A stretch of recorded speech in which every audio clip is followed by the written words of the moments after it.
Good morning. My name is Israel Rocha, and I am a master's student at Columbia University School of International and Public Affairs.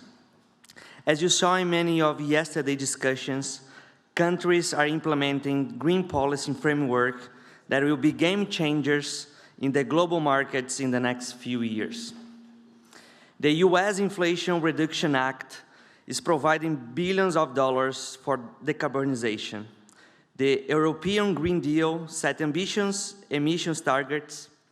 India introduced green growth investments in their 2023 budget, among several other incentives from countries everywhere. These policies will drive the demand, the supply chains, and the investments of the new low-carbon economy. Therefore, it's critical that Brazil also sets a policy framework to unlock a new development model for this net zero globe. We need to consider how to include Brazil's particular needs, how to ensure that the inequalities and social justice are addressed, and which mechanisms and sectors to prioritize. For this important panel, please welcome to the stage our moderator, Patrícia, co-founder of Aya Hub Partners and managing partner at SYSTEMIQ Latam. And the panelists, Camila Valverde, COO for UN Global Compact Network Brazil. Luís Henrique Guimarães, CEO of Cosan. And Joaquim Levy, former Minister of Finance of Brazil and Director of Economy, Strategy and Market Relations at Safra Bank.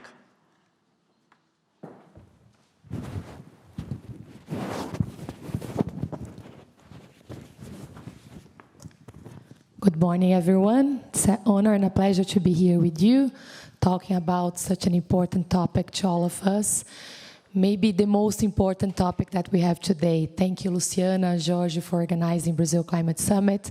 I'm happy to see that we have a record of presence of Brazilians here.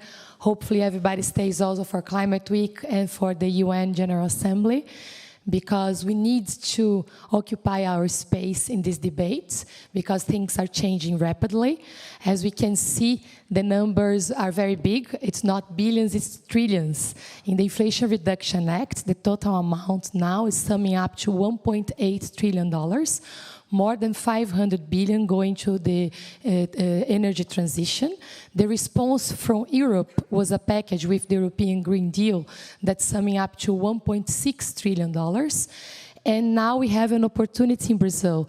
As Mr. Tomás Trebá mentioned, we will have a delegation from the Brazilian government with Minister Marina Silva, Minister Fernando Haddad, and President Lula discussing opportunities and important packages. One of them, and maybe the most important for us in this discussion, is the Ecological Transformation Plan, the Brazilian response to the economic packages that are being launched around the world. It's an important moment because now these packages are uniting two debates that were being done separately, economy and climate. We need to add that, the social debate as well, because in the case of Brazil, we need to sort out these three major problems. Climate, we need to boost our competitiveness and go back to economic agenda that works for everyone. And that's why sorting out inequalities is also a priority to us. So in the Ecological Transformation Plan, our hope is that we tackle these three problems. Good news in our case is that our main challenge is also our main solution. Brazil is the only big economy in the world that still has a chance to become net zero by 2030. We can also become a carbon sink to the whole world and help our planet Earth to go back to a sustainable model. We can do that together, but we need to create plans, and we need also to move from the debates to dialogue. I'm happy that the next panel will be about collaboration, and we'll be able to connect what we will discuss now with what comes next. Thank you, Camila. Thank you, Luís Guimarães and Joaquim Levy, to be here with us. My first question to you is, in this context, what's your expectation with the ecological transformation plan? And based on each one of your own experiences, what you believe that's going to be the main opportunity for Brazil? I would like to start with Minister Joaquim Levy, and thank you again for being with us, and for being with us also in the voluntary task force that we have started a few months ago to debate the ecological transformation plan and to come up with a few opportunities and suggestions for Brazil. Thank you, Minister Joaquim Levy, if you could start. Okay, well, thank you. It's great to be here. Great to see my dear Professor Alexandre Sheikmans, Alexandre, and so many others, and that Brazil is so well represented. I think that, Patrícia, you said the big truth is Brazil is in a unique position. We are a country that can become net zero with current technology, and in pretty much every case, the transition will actually put us in a more competitive situation. The options that are sustainable today are cheaper than non-sustainable. What you need is really a minimum of organization. You have to have the big picture so that the private sector can really organize itself, understand what are the main directions, so that they can start to really make their own plans. I think that when you reduce the overall uncertainty, it's not picking champions or anything like this, but really giving a general map can be extremely helpful, and it also facilitates tremendously the financing. Now, I think there is one thing that will be discussed later today that is absolutely fundamental for Brazil to be a winner here, which is we have to have big ambitions, and for that we need partners. We have to work together with other countries. Brazil is a country that has been open for foreign investment for many, many decades, and never had a problem with that. We also get along with everybody around the world. We don't have sides, and these are all good things. And then we have to think in partnerships. Why? Because, for instance, yesterday there were a lot of discussions about hydrogen. Great. It also means that we can be the first country to have real net zero steel. We can do on our own, yes, we can do on our own, but it will be much more interesting that we do with partners, Germans, Japanese, whoever, because in Brazil we're going to have the wind, we're going to have the electricity, the hydrogen if you want to go through hydrogen, and of course you have the best iron ore in the world with the highest content. So you can have a zero. It's called one of, and mind you, it still is one of the hard to decarbonize industry. Well, not so much in Brazil. We can have, if this can be with wind power, you can have also solar power. In solar power, you can have solar panels that are basically also net zero, because you can do the smelting with sustainable electricity, and so on and so forth. With mobility, yeah, again, yesterday it was discussed that we have biofuels. If you combine biofuels with electric cars and you have a real hybrid car, you can cut consumption, or if it's biofuel, be net zero with a lot of efficiency. So this is just to get a sense of what. In the case of Brazil, if you make this clear, if you have an organized plan, I'm sure that you'll be able to attract finance, and you make a huge difference, because like I said, in each of these cases, we have an advantage. Moving actually will increase productivity. Moving will create jobs for us, and also products that will be better for the rest of the world. Brazil, certainly, I think the main message is we are a solution to climate. and because we can not only become net zero as a country, but also provide low carbon stuff for the world around. So I think that having very clear the ambition, you're not going to do this alone. We have to have partners from every place in the world and work with corporations from all over the world. If you do that, I'm sure that you'll be very successful. We can show a path for many countries, including Latin America. Some of our countries share some of these advantages, and we will be able to really mobilize the financial resources needed for this transformation in a very sound way. Thank you, Minister Levy. Luís, Guimarães, could you give your view on the same question, please? Yes, good morning, everyone. It's great to be here in Colombia and have this quality panel with my friend Levy and Camila and Patrícia and all the work we've been doing. So I agree first 100% with Levy said. I want to add a couple of points. I think first we always need to come back to what are Brazil's 5 sectors, in our view, competitive and comparative advantage. Levy already talked about mining. Clear Brazil has the best iron ore in the world and a lot of transition materials like copper, very competitive quality, lithium, etc. Second sector is already talked, but I want to reinforce a couple of additionals on that. It's renewable energy. So Brazil, matrix already the best in the world. Everyone dreams with the Brazilian energy matrix, and we can expand it much faster and much further with the capabilities we have in biomass. So Brazil, again, is leading in biomass for all different forms. The third one, which is a bit of a paradox, but I think it's important to talk about our competitive advantage on oil and gas. Pre-salt has a tremendous quality in terms of sulfur content, cost of extraction, and lower carbon emission than comparable alternatives in the world. And we will need fossil fuels for the transition, and will continue to be there. And a very important source to finance the green side. So there's a lot of discussion, and I'm going to go back to other things we think that we need to have on the package. The fourth one is agriculture. Brazil, again, is already the leading in grain production in the world and will continue to grow that, and is doing that with a lot of competence on the harvesting, but also improving a lot on logistics and reducing our carbon footprint. Brazil today has the lowest cost and the lowest carbon footprint to bring grains from the middle west of Brazil to China, even competing with US. So we're already there. And the last one, which I like to call carbon economy. So we are the country, as Levy said, that can offset a lot of the other countries. A lot of countries in the world, if you look what's happening in the Middle East, Middle East have a transformation in terms of growth and in terms of infrastructure, everything, but they're never going to be net zero by themselves. They need Brazil to offset that, and we need to work on partnership and be able to offset other countries on a cooperation. So Brazil focus on these 5 sectors and create the infrastructure around that to produce the equipment that will be required to that.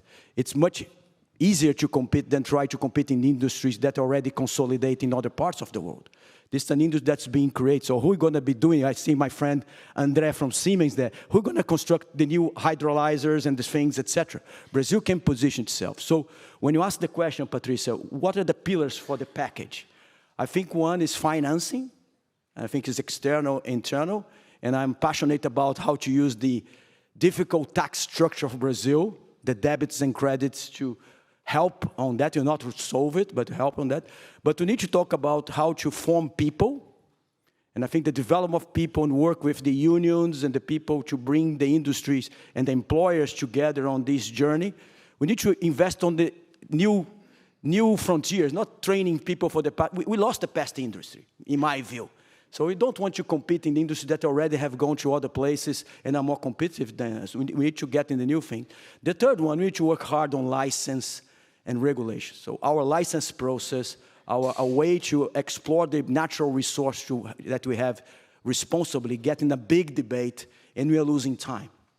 We are losing time on fossil fuels, on the discussion on the Amazon there. It's possible to do it on a responsible way. We are losing time on mining. We are losing time on renewable energy. It's that we need to go faster. We need to go responsible. Nobody here, no corporation in Brazil, no investor in Brazil want to do anything that's wrong. We want to bring the communities around with us. We want to bring the climate with us, but we need to have that resources on a responsible way going there. Otherwise, we're going to be talking a lot about our competitive advantage, and others will be going for. So it's about financing, it's about people, and it's about investing on the industries that we can create real competitive advantage, and it's about all regulation, but especially on the license side. Patrícia. Thank you, Luís. Camila, education was mentioned, but I wanted to hear more on the same question from you, if you could also tackle all the points on the social challenges and opportunities that we have. Thank you so much, Patrícia, for the invitation to be part of this privileged forum. Thank you, Luciana. Thank you all. And also congratulate for the second year of Brazil Climate Summit with the same high-level discussion we've had yesterday, we are going to have today. Well, I agree with my colleagues in this panel. Brazil has a huge potential, and we have all the skills to achieve it. We have biofuels, as we've heard. We have the biggest biodiversity. We have the biggest tropical forest in the world. We have everything. But I want to give my perspective should be broader. We have already the 2030 agenda with the 17 goals. And it's a way that integrate all those things that we've heard, we hear here, about economy, about all the assets we have. The 2030 agenda talk about 5 P's that we should never forget when we talk about development. The first one I want to say is partnership, that we've heard here, the minister talking about partnership between inside our country and between other countries. People has to be in the center of this. I think during this panel we're going to talk about the inequality we have in our country, how we can have a plan for development that include the most vulnerable people. Planet, of course, we have all the assets to work with the environmental, to lead this run for decarbonization.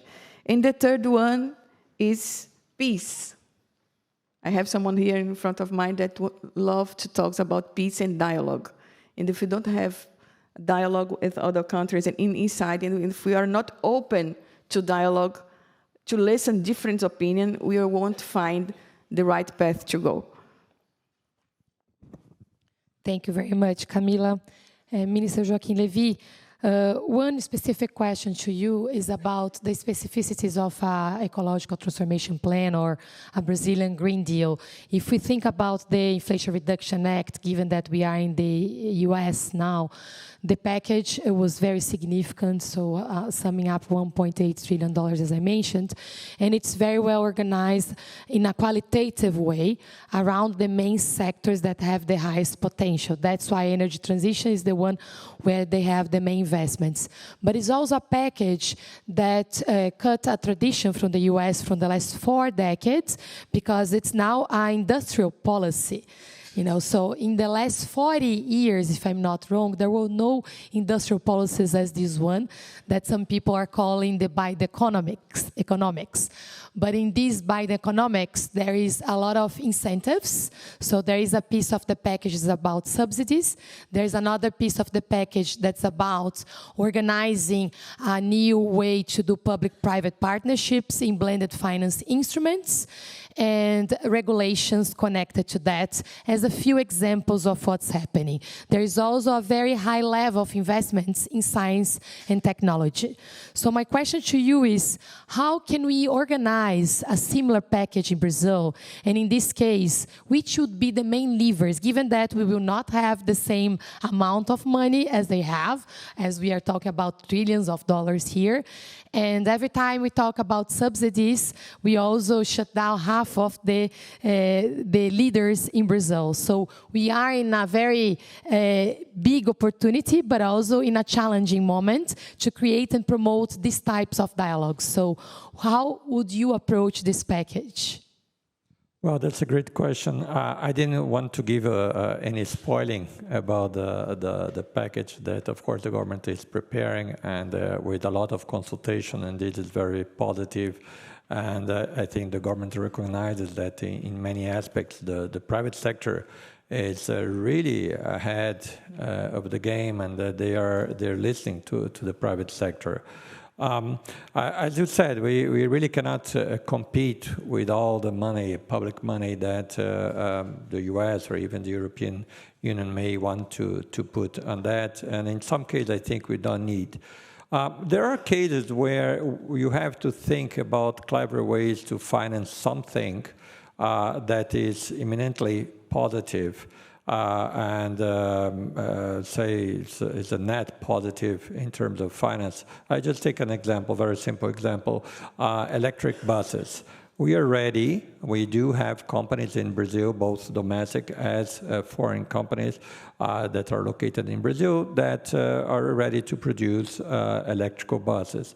Electric buses are more expensive, but over their life cycle, actually, you do save a lot of money, in addition of all the externalities, because they reduce the pollution in big cities. That makes a huge difference.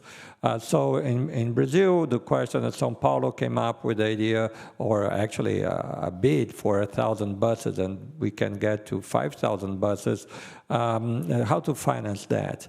And there, in a pretty much, I'd say, market-based way, we see some help of BNDES. Ultimately, given that this is something that city service, the real guarantee comes from the clarity of regulations and the trust that people have in the municipality of São Paulo, that if you buy a bus, you spend $700,000 in a bus. Over the lifetime of this bus, the city will guarantee that there will be fares and there will be a payment for that. So I think this combination of sometimes creating an instrument that will allow you to finance big items with the guarantee that this is a big business ultimately. So can you attract the private sector? It's part of the secret. In Brazil, the appetite of the private sector for public services actually is increasing. And with the development of capital markets, this will be facilitated. So I believe that what you see in such a plan, it would be really a facilitating, say, effort, a coordination effort, rather than just putting money. Because again, in most cases in Brazil, the net present value of the investment is positive. You don't need to have a real subsidy, but you have to create a framework where, say, the risk of the business is reduced so you can attract money. And I think you'll be able to attract money from all over the world. You're going to see a further development of the private capital market. And then there is another thing that goes back to, for instance, the cooperation. Taking a very simple example, for instance, he was mentioning in mining and that we have all the transition is strategic minerals. This includes rare earth in Bahia and in some other places. Well, you can get this industry really taking off, not only the extraction, but also the processing, even getting, if not a full battery, but several steps in this process. And what you have also to explore, for instance, in the IRA, there are some openings for other countries participating in these efforts. So you have to have this type of dialogue, and I think here we have Ambassador Correia do Lago, and there will be in the G20, and I think that promoting this type of global discussion where, say, when you think the new economy, where is the right place to get some industries, how you can integrate value chains in a secure way I think we have to continue to strive to have progress in these things, and actually I do trust our diplomacy and our companies to advance that, because it will be by this combination of factors that we're going to get the money, and with that the inclusion, the jobs that you want to see happening because of this transition. Thank you, Minister Levy. And the point on dialogue and diplomacy is very important, because we have a transition to manage, and it's easy for us to be part of the group of the yes or the no, but managing the transition is going to be a challenge. And Luís, on your view as a business leader, Cosan is the leader, the world trading, the biggest global trading company in ethanol, in sugarcane, and I've seen that with the Inflation Reduction Act, in the last 12 months only, after the launch, there were 100 announcements of clean energy companies in the US, totaling $8 billion just in 12 months. So Cosan is a trading company in energy, sugarcane, in ethanol. So my question to you is the Inflation Reduction Act affecting your investments decisions on your company? And if so, what is your expectation for such a plan in Brazil so that it becomes even more attractive to keep investing and growing in Brazil, especially in value-added activities as well? Okay. Let me first just say, and using the opportunity of Ambassador Andrelagua here, the signature of the alignment on biofuels between US, Brazil, and India is a big step. And I think it's a lot of work that you have done in Japan and India and be instrumental there in terms of achieving that. This is not a small thing that we should all, as Brazilian, Americans, and Indians commemorate. It's the first time that the three largest producers of biofuels have come together to develop this industry. An industry that's been fragmented, had been competition between ethanol from sugar versus ethanol from corn. And at the end of the day, it's much more important to develop the whole industry to get the place it has. And no country will have supply security if only one supplier or only two suppliers. So have a multitude of suppliers is very important. So I think we should all recognize that and do that. Because I will get to that point, Patrícia, but I think we need to think about three things that are very important, again, for Brazil and for the world: food security, energy security, and I would like to add a new terminology here, carbon security. And I think Brazil is well positioned for these three elements on that. And of course, we are in a competitive world and a collaborative world. And getting to your point, Patrícia, IRA is, of course, making decisions to be made on a different way for very corporations in the world.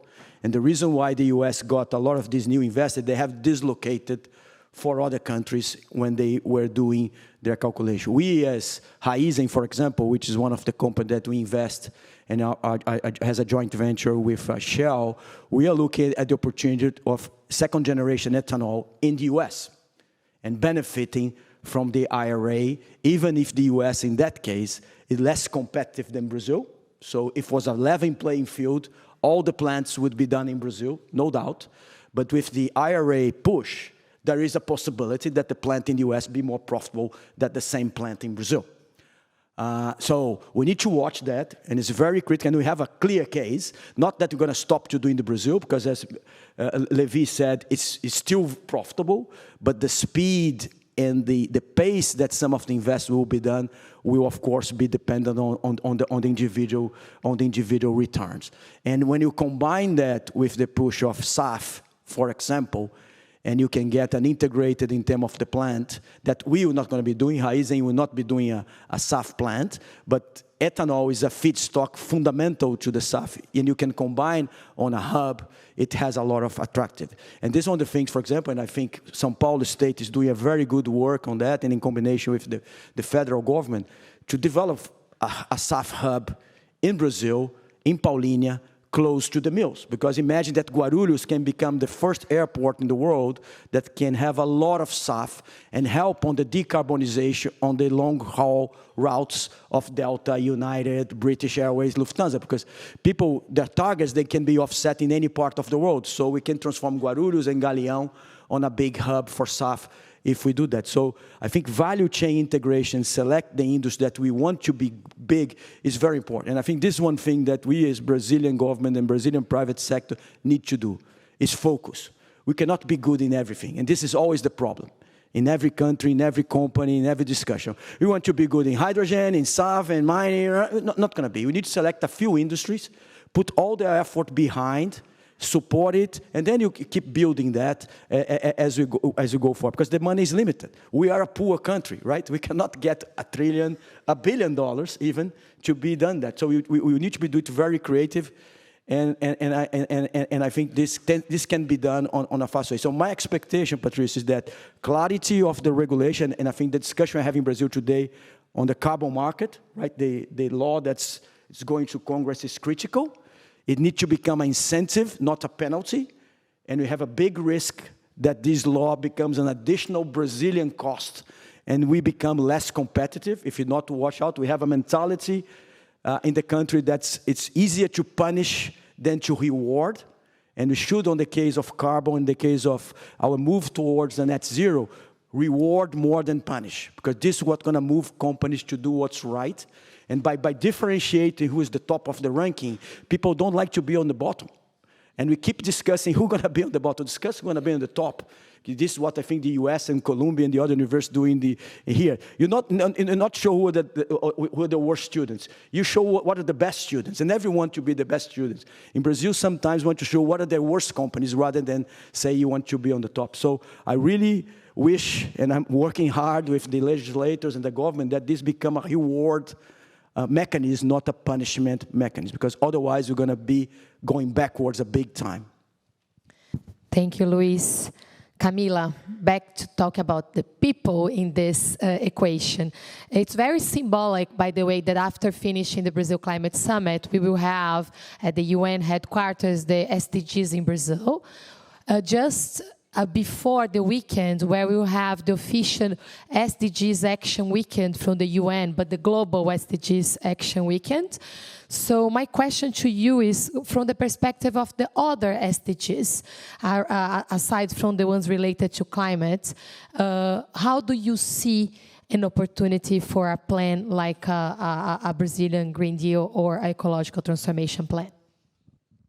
Thank you, Patrícia. I think this panel is very rich because we can listen different views and perspective for the economic development and sustainable development. The SDGs, I think everybody knows here, the 17 SDGs. There are two specifically that should be included all the time, which is 17.8. It's about growth, economy with decent jobs. And 10, which is reduce the inequalities. These two SDGs is the main, when we talk about economy, we put in the middle, the main important. But to reduce inequalities, we should work, for example, to put more Afro-descendant people in leadership position. Brazil, we are 56 of the population are Afro-descendants, and we have only 4% in leadership position. When you talk about women, we are already, depending on the research, 30 or 40% in the leadership position, but Afro-descendant, no.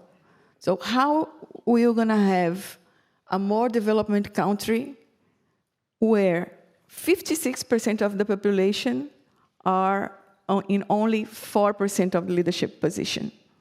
So it's a discrepancy that we should analyze and try to understand how the companies can help this situation. In Global Compact Brazil, we have the Ambition 2030 to address with the companies who have more than 445 companies that sign commitment to achieve these goals with us. We offer them a journey with telling, construing the ways to have the census, to include people, to development people in the companies, but also we have the environmental movement to the decarbonization, and et cetera, et cetera. But talking about decarbonization in low-carbon economy, I want to say that the second report of IPCC says that the mortality from floods, droughts, and storm are 15 times higher in vulnerable countries than less countries. So it's the same agenda. If you want to have a regulation in the climate, it reinforces mutually the discrepancy in the inequality we have in Brazil. So the agenda has to come together. That's the point. We should never forget to put people in the middle, because if we have a net zero economy and we continue with the big discrepancy in our country, it's for what?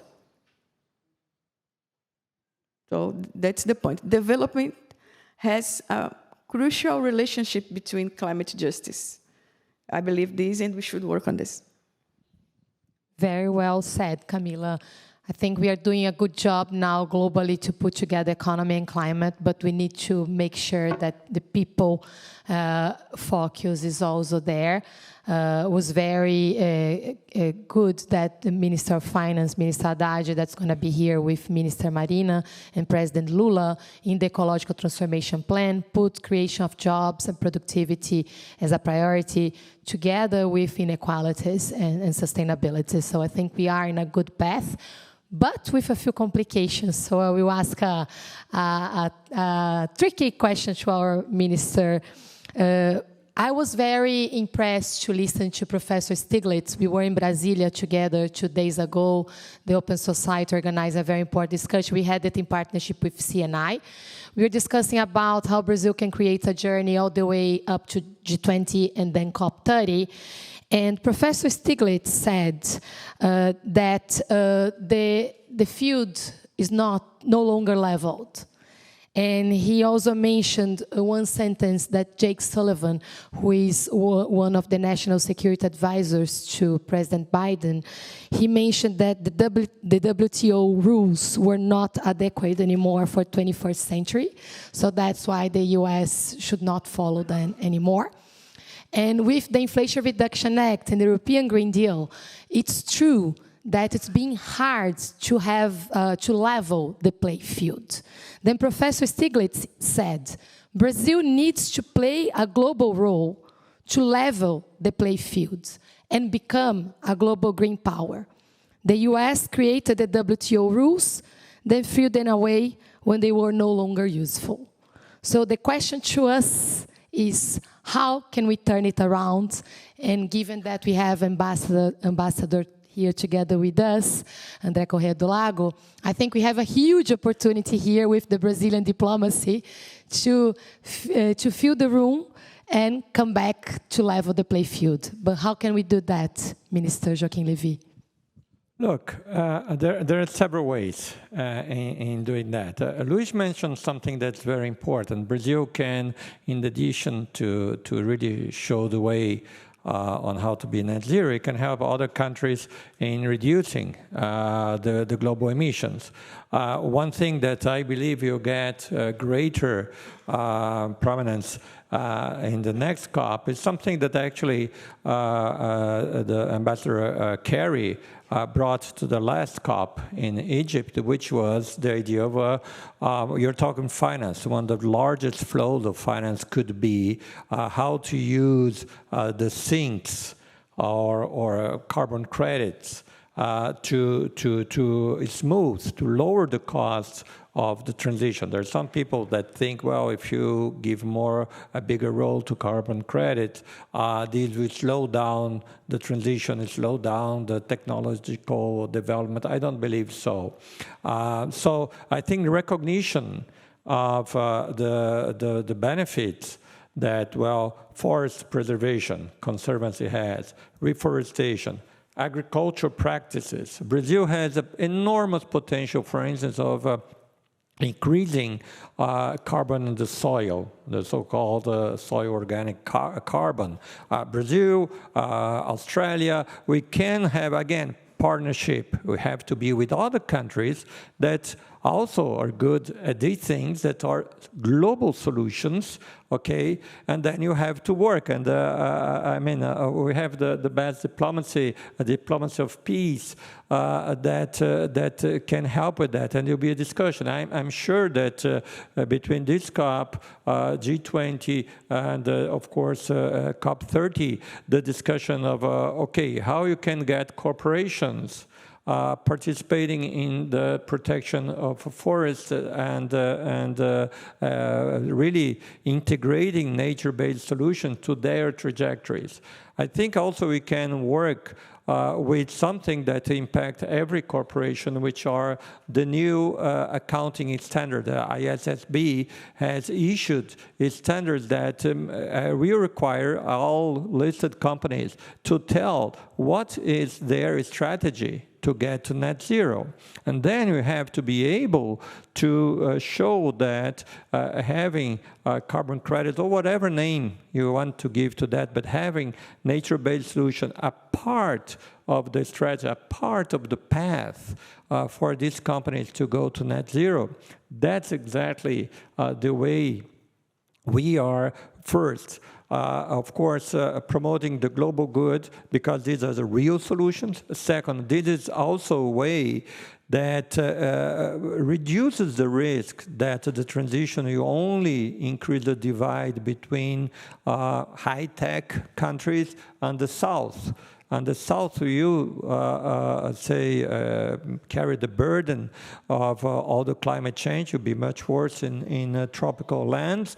But then we would just be forced to use new technologies and so on. So this discussion, and this has a lot to do also with financial architecture, will be really central. And I think Brazil will have a role. I understand, for instance, G20, my friends at Fazenda tell me that one of the discussion will be the financial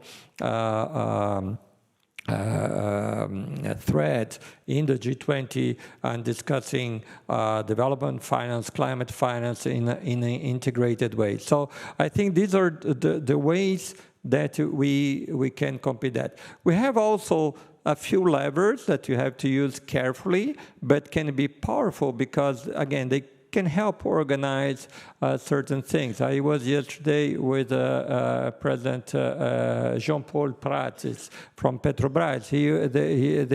They're launching an initiative with WEG, which are a wonderful company in Brazil. I mean, in Banco Safra, we're very proud that we work with them in many things. Well, to do exactly offshore, big offshore generators, wind power generators.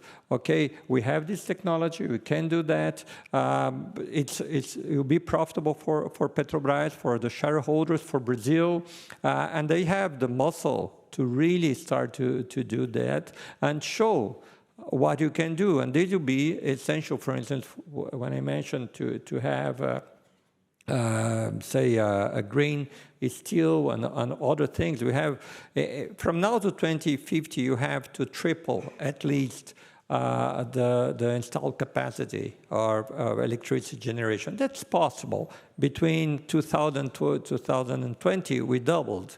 Now, of course, it's from a larger base, but you can triple in 30 years. And I think there will be money for that if you can show that this electricity is competitive, it's clean, and it actually is not something that you make Brazil net zero. It's something that you produce things that there will be a market, a global market for it. We have to open our own minds and really go after markets. I know that you are opening markets for biofuels, for a number of things. We in Brazil, we have to be proud, best student in class, of course, and then go after and open these markets. And I think as people realize what you're able to do in Brazil, the money will flow, and I think you can make partnerships with every country, including the US. Thank you very much, Minister. Luís, in an aspirational tone here, given that the minister was saying that we have this opportunity, last year we had a record of exports of basic commodities, exporting soy, corn, meat, and chicken, and iron ore.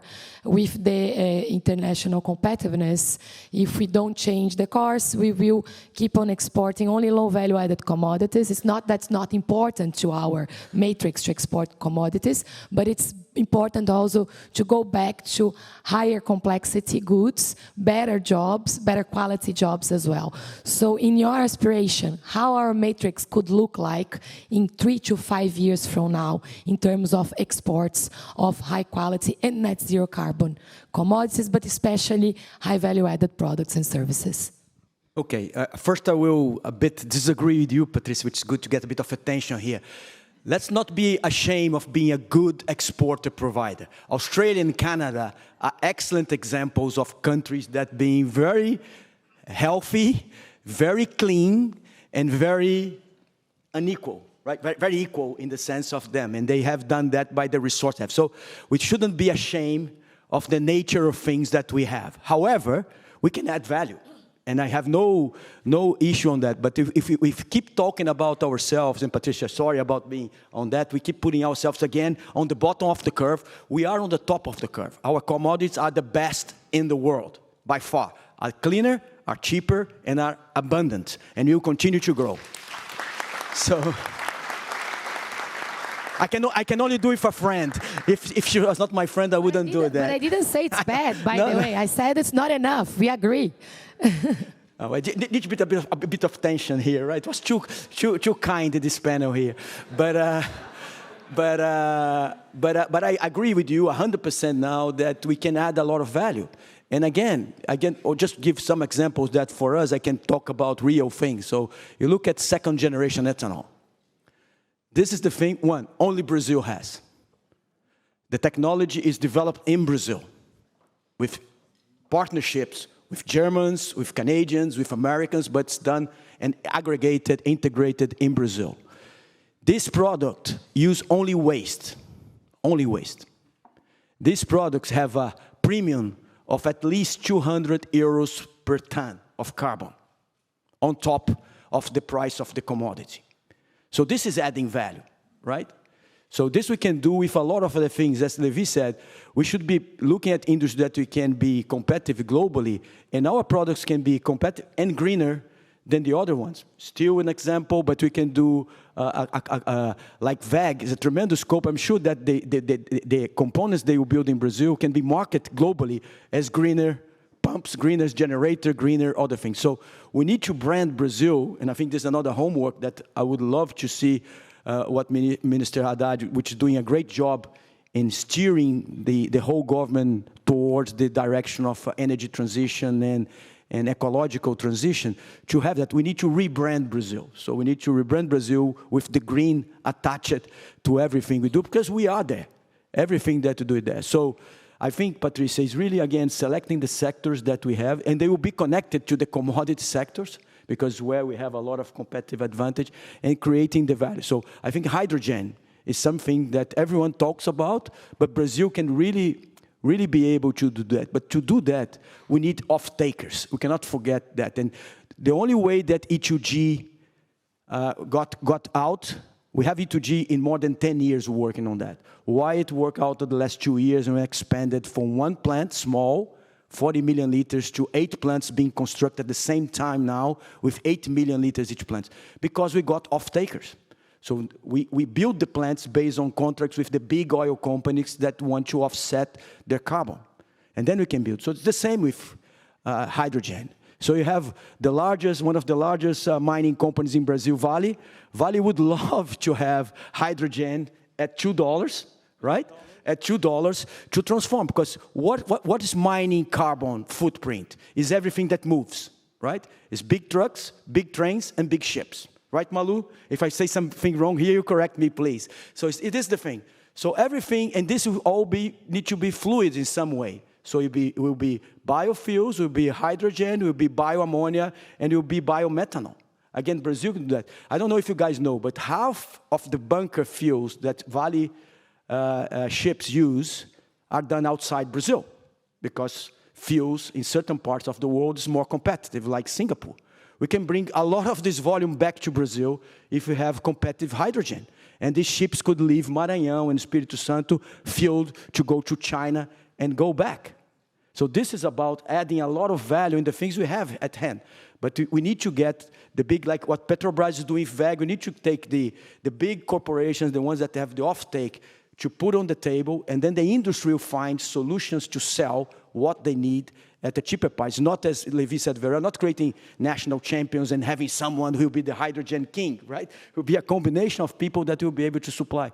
So I'm very optimistic. I think Brazil will have a lot of this stuff, but I think you are pushing us very hard, Patrícia, on the thing. So what we're going to do on the finance side, because money is always important, and what are the things that need to be combined. And I think we need to go fast. My only claim here is we need to go fast. We need to stop talking and move fast, because otherwise we're going to be, again, Brazil is the place of the future, Brazil is the green power, and we're going to be 10 years now in Colombia talking about that. We need to move fast, and probably next week is the day, and I'm sure that you're going to have good news for that, right, Patrícia? The ministers, so just to finish, because we have 30 seconds, so I'll leave it to Camila to give her final words, and then I'll come back to say goodbye to you. So Camila, about we are exporting commodities, as Luís and Joaquim Levy said, we can add value, we can have a more complex matrix, because today we are behind Vietnam on that, and we are lagging behind also on another topic. We cannot be one of the main exporters of commodities in the world, talking about food specifically, and be one of the countries in the world with more people in situation of hunger. So to you, how can we change that, and your hope with the plans that we have ahead of us? Patrícia, last year in this forum, I've heard a panelist saying exactly this. I've heard Brazil saying that Brazil is the country of the future for 10 years. Yes. It was an American one. I was very angry in the other side listening to this. And I'm sure we have the biggest companies in the world, the private sector in a high-level position. We have to fight again the inequality we have in our country. And on the other hand, the solution, important part of the solution is the public policies. We should have strong public policies to be implemented in the correct way. I would just want to finish with two professors that I have, one in Bahia, I'm from Bahia State. Professor José Gileas, a researcher, said, development can be configured as a mean or as an end. Configured as an end, development becomes the goal of public policy planning. So public policy is the right way, the solution. And Professor Maria Paula Dalla Brida from USP, she said, public policy can serve as a kind of bridge as they move social rights from the abstract space to guarantee them materiality.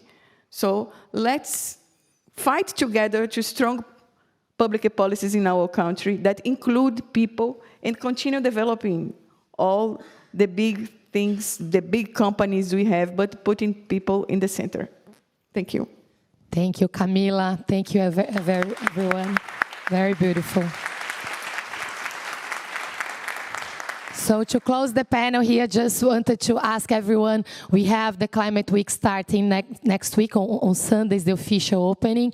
I hope we can go everybody together, united. We can discuss, agree, disagree here, promote this dialogue. Thank you, Luciana and Jorge, for pushing us to do that here, to bring topics that we don't agree, but if we go out there, let's defend Brazil, let's work together and do our job, because it's our opportunity. This is our year, and the next years can be ours as well if we go together. Thank you.